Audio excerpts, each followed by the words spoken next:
Hello foodies, welcome to cook with Sai Shubha channel.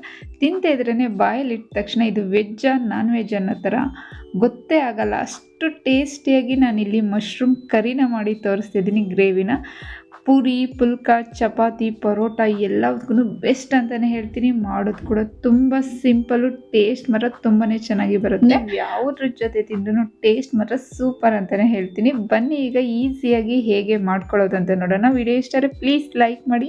ನಾನಿಲ್ಲೊಂದು ಬಾಣಲೆ ಇಟ್ಕೊಂಡು 1 cup ಆಗೋಷ್ಟು ಎಣ್ಣೆನ ನಾನಿಲ್ಲಿ ಬಿಸಿ ಮಾಡ್ಕೊಂಡಿದ್ದೀನಿ. ಅದಕ್ಕೆ ನಾನಿಲ್ಲಿ ಒಂದು 5 ಈರುಳ್ಳಿನ ಉದ್ದುದ್ದಾಗಿ ಈ ಥರ ಕಟ್ ಮಾಡಿ ಹಾಕ್ಕೊಂಡು ಇದನ್ನು ಫ್ರೈ ಮಾಡ್ಕೊಳ್ಳೋಣ. ಈರುಳ್ಳಿನ ಫ್ರೈ ಮಾಡ್ಕೋಬೇಕಾಗುತ್ತೆ, ಗೋಲ್ಡನ್ ಬ್ರೌನ್ ಬರೋವರೆಗೂ ಚೆನ್ನಾಗಿ ಐ ಫ್ಲೇಮಲ್ಲಿ ಇಟ್ಕೊಂಡು ಫ್ರೈ ಮಾಡ್ಕೊಳ್ಳೋಣ.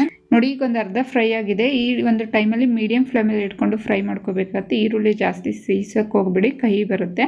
ಈ ಥರ ಕರೆಕ್ಟಾಗಿ ಗೋಲ್ಡನ್ ಬ್ರೌನ್ ಬರಬೇಕು. ಈ ಒಂದು ಟೈಮಲ್ಲಿ ಗ್ಯಾಸನ್ನು ಆಫ್ ಮಾಡ್ಕೊಬಿಟ್ಟು ನಾವು ಈರುಳ್ಳಿನ ಎಣ್ಣೆ ಎಲ್ಲ ಸೋಸಿಬಿಟ್ಟು ಒಂದು ಪ್ಲೇಟಿಗೆ ಹಾಕೋಬೇಕಾಗುತ್ತೆ. ನೋಡಿ, ಈಗ ಪೂರ್ತಿಯಾಗಿ ನಾನಿಲ್ಲಿ ತೆಗೆದು ಬೇರೊಂದು ಪ್ಲೇಟಿಗೆ ನಾನಿಲ್ಲಿ ಹಾಕೊಂಡಿದ್ದೀನಿ. ಇದು ಸ್ವಲ್ಪ ತಣ್ಣಗಾಗಬೇಕು. ಇದು ತಣ್ಣಗಾದ್ಮೇಲೆ ಒಂದು ಮಿಕ್ಸಿ ಜಾರ್ ತೊಗೊಂಡು ನಾವು ಫ್ರೈ ಮಾಡ್ಕೊಂಡಿರೋ ಆನಿಯನನ್ನು ಇದರೊಳಗಡೆ ಹಾಕೊಳ್ಳೋಣ. ಇದಕ್ಕೆ ಚಿಕ್ಕದಾಗಿರೋ ಒಂದು ಗೆಡ್ಡೆ ಬೆಳ್ಳುಳ್ಳಿನ ಸಿಪ್ಪೆ ತೆಗೆದ್ಬಿಟ್ಟು ಹಾಕೊಳ್ಳೋಣ. ಹಾಗೆಯೇ 1 ಇಂಚಷ್ಟು ಶುಂಠಿನೂ ಕೂಡ ಹಾಕೊಂಡಿದ್ದೀನಿ. ಇದಕ್ಕೆ ನಾನಿಲ್ಲಿ 2 ಹಸಿರು ಮೆಣಸಿನಕಾಯಿ, ಹಾಗೆಯೇ ಗೋಡಂಬಿ, ಒಂದು 7 ರಿಂದ 8 ಗೋಡಂಬಿನ ನೆನೆಸಿಟ್ಕೊಂಡಿದ್ದೆ. ಅದನ್ನು ಕೂಡ ನಾನಿಲ್ಲಿ ಹಾಕ್ಕೊಂಡು ಸ್ವಲ್ಪ ನೀರು ಹಾಕ್ಕೊಂಡು ಗ್ರೈಂಡ್ ಮಾಡ್ಕೊಳ್ಳೋಣ. ನೋಡಿ, ಈ ಥರ ನುಣ್ಣಗೆ ಪೇಸ್ಟ್ ಮಾಡ್ಕೋಬೇಕಾಗುತ್ತೆ.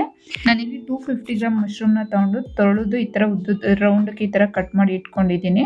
ಇದಕ್ಕೇನೆ ನಾನಿಲ್ಲಿ ಗಟ್ಟಿಯಾಗಿರೋ ಮೊಸರನ್ನ 2 ಸ್ಪೂನ್ ಆಗೋಷ್ಟು ಹಾಕೊಂಡಿದ್ದೀನಿ. ಯೋಗರ್ಟ್ ಬರುತ್ತಲ್ಲ, ಅದನ್ನು ಕೂಡ ಯೂಸ್ ಮಾಡ್ಬೋದು. ಇಲ್ಲಾಂದರೆ ಗಟ್ಟಿಯಾಗಿರೋ ಮೊಸರನ್ನ ಹಾಕೊಳ್ಳಿ, ಹುಳಿ ಇರಬಾರ್ದು ಮೊಸರು. ಹಾಗೆ ನಾವು ರುಬ್ಬಿಟ್ಕೊಂಡಿರೋ ಮಸಾಲೆನೂ ಕೂಡ ಇದಕ್ಕೆ ಹಾಕೋತಾ ಇದ್ದೀನಿ ನಾನಿಲ್ಲಿ. ನಿಮಗೆ ಗ್ರೇವಿ ಜಾಸ್ತಿ ಬೇಕು ಅಂದರೆ ಗೋಡಂಬಿನ ಯೂಸ್ ಮಾಡಿ, ಇಲ್ಲಾಂದರೆ ಗೋಡಂಬಿನ ಸ್ಕಿಪ್ ಕೂಡ ಮಾಡ್ಬೋದು. ಹಾಗೆ ರುಚಿಗೆ ತಕ್ಕಷ್ಟು ಉಪ್ಪು, ಇದಕ್ಕೆ 1 ಸ್ಪೂನ್ ಆಗೋಷ್ಟು ಅರಿಶಿಣದ ಪುಡಿ, ಒಂದು ಅರ್ಧ ಸ್ಪೂನ್ ಆಗೋಷ್ಟು ಜೀರಿಗೆ ಪುಡಿ, ಹಾಗೆಯೇ 1.5 ಸ್ಪೂನ್ ಧನಿಯಾ ಪುಡಿ, 1 ಸ್ಪೂನು ಖಾರದ ಪುಡಿನ ಹಾಕ್ಕೊಂಡಿದ್ದೀನಿ. ಖಾರ ನೋಡಿ ಹಾಕ್ಕೊಳ್ಳಿ, ಜಾಸ್ತಿ ಕಮ್ಮಿ ಮಾಡ್ಕೋಬೋದು. ಹಾಗೆಯೇ ಚಿಕನ್ ಮಸಾಲಾನ ಇದಕ್ಕೆ 1 ಸ್ಪೂನ್ ಆಗೋಷ್ಟು ಹಾಕ್ಕೊಂಡಿದ್ದೀನಿ. ಚಿಕನ್ ಮಸಾಲಾನ ಮಿಸ್ ಮಾಡಬೇಡಿ, ಅದರದ್ದೇ ಟೇಸ್ಟು ತುಂಬಾ ಚೆನ್ನಾಗಿ ಬರೋದು. ಸ್ಕಿಪ್ ಮಾಡ್ದಂಗೆ ಹಾಕ್ಕೊಳ್ಳಿ. ಇದಿಷ್ಟನ್ನು ಹಾಕ್ಕೊಂಡು ಚೆನ್ನಾಗಿ ಮಿಕ್ಸ್ ಮಾಡ್ಕೊಳ್ಳೋಣ.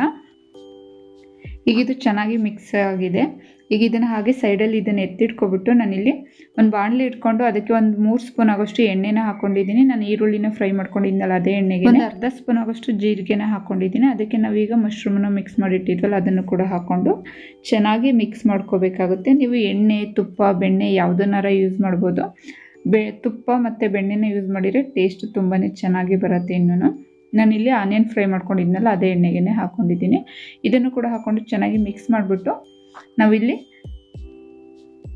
ಸ್ವಲ್ಪ ನೀರನ್ನು ಹಾಕೊಳ್ಳೋಣ. 1 ಕಪ್ ಆಗೋಷ್ಟು ನೀರನ್ನು ನಾನಿಲ್ಲಿ ಹಾಕೋತಿದ್ದೀನಿ. ನೀರನ್ನು ಹಾಕ್ಕೊಂಡು ಒಂದು ಸಲ ಚೆನ್ನಾಗಿ ಮಿಕ್ಸ್ ಮಾಡಿಬಿಟ್ಟು ಮುಚ್ಚಿಬಿಟ್ಟು ಒಂದು 2-3 ನಿಮಿಷ ಬೇಯೋದಕ್ಕೆ ಇಟ್ಟೋಣ. ಹಾಗೆಯೇ ಮಧ್ಯೆ ಮಧ್ಯೆ ತಿರುಗಿಸ್ಕೊತಾ ಇರಬೇಕಾಗುತ್ತೆ. ಅದು ಮೇಲೆ ಚೆನ್ನಾಗಿ ಎಣ್ಣೆ ಬಿಡಬೇಕು. ನೋಡಿ, ಈ ಥರ ಸುತ್ತ ಎಣ್ಣೆ ಬಿಟ್ಟರೆ ಚೆನ್ನಾಗಿ ಬೆಂದಿದೆ ಅಂತ. ಅವಾಗವಾಗ ಮಧ್ಯೆ ಮಧ್ಯೆ ತಿರುಗಿಸ್ಕೊತಾನೆ ಇರೀರಿ, ಯಾಕೆಂದರೆ ಗೋಡಂಬಿ ಹಾಕಿರೋದ್ರಿಂದ ತಳ ಹಿಡಿಯುತ್ತೆ. ಅದಕ್ಕೋಸ್ಕರ ನೋಡಿ, ಗ್ರೇವಿನೂ ಕೂಡ ಎಷ್ಟು ಕರೆಕ್ಟಾಗಿ ಬಂದಿದೆ ತಿಕ್ನೆಸ್ಸು. ಈ ಒಂದು ಟೈಮಲ್ಲಿ ಇದು ರೆಡಿಯಾಗಿದೆ. ಇದಕ್ಕೆ ನಾನಿಲ್ಲಿ 1 ಸ್ಪೂನ್ ಆಗೋಷ್ಟು ಕಸೂರಿ ಮೇಥಿನ ಹಾಕೋತಾ ಇದ್ದೀನಿ. ಇದಕ್ಕೆ ನಾನಿಲ್ಲಿ ಸಾಂಬಾರು ಸೊಪ್ಪು, ನಿಮಗೆ ಎಷ್ಟು ಬೇಕನ್ಸುತ್ತೆ ಅಷ್ಟು ಧಾರಾಳವಾಗಿ ಸಾಂಬಾರು ಸೊಪ್ಪನ್ನು ಹಾಕ್ಕೊಂಡು ಒಂದು ಸಲ ಚೆನ್ನಾಗಿ ಮಿಕ್ಸ್ ಮಾಡ್ಕೊಳ್ಳೋಣ ಎಲ್ಲದನ್ನು.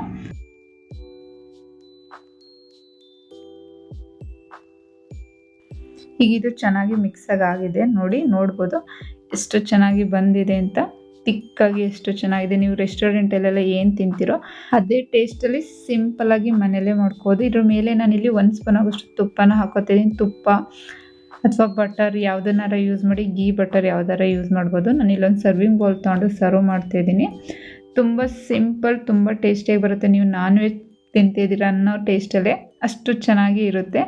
ತಂದೂರಿ, ರೊಟ್ಟಿ, ನಾನ್ ಎಲ್ಲದಕ್ಕೂ, ಪುಲ್ಕ ಎಲ್ಲದಕ್ಕೂ ಬೆಸ್ಟ್ ಅಂತಲೇ ಹೇಳ್ತೀನಿ. ಒಂದು ಸಲ ಟ್ರೈ ಮಾಡಿ, ಖಂಡಿತ ಇಷ್ಟ ಆಗುತ್ತೆ. ಹಾಗೆ ಟ್ರೈ ಮಾಡಿಬಿಟ್ಟು ಹೇಗೆ ಬಂತು ಅಂತ ಕಾಮೆಂಟ್ ಬಾಕ್ಸಲ್ಲಿ ಕಾಮೆಂಟ್ ಮಾಡಿ ಫ್ರೆಂಡ್ಸ್. ಹಾಗೆ ವಿಡಿಯೋ ಇಷ್ಟ ಪ್ಲೀಸ್ ಆದಷ್ಟು ಲೈಕ್ ಮಾಡಿ, ಫ್ಯಾಮಿಲಿ ಆ್ಯಂಡ್ ಫ್ರೆಂಡ್ಸ್ಗೆ ಶೇರ್ ಮಾಡಿ. ಮತ್ತಷ್ಟು ನ್ಯೂ ರೆಸಿಪೀಸ್ಗಾಗಿ ನನ್ನ ಚಾನಲ್ ಸಬ್ಸ್ಕ್ರೈಬ್ ಮಾಡ್ಕೊಂಡು ನೋಡಿ ಫ್ರೆಂಡ್ಸ್. ಮತ್ತೊಂದು ನ್ಯೂ ರೆಸಿಪಿಯೊಂದಿಗೆ ನಾನು ನಿಮ್ಮನ್ನು ಮೀಟ್ ಮಾಡ್ತೀನಿ. ಅಲ್ಲಿವರೆಗೂ ನಮಸ್ಕಾರ.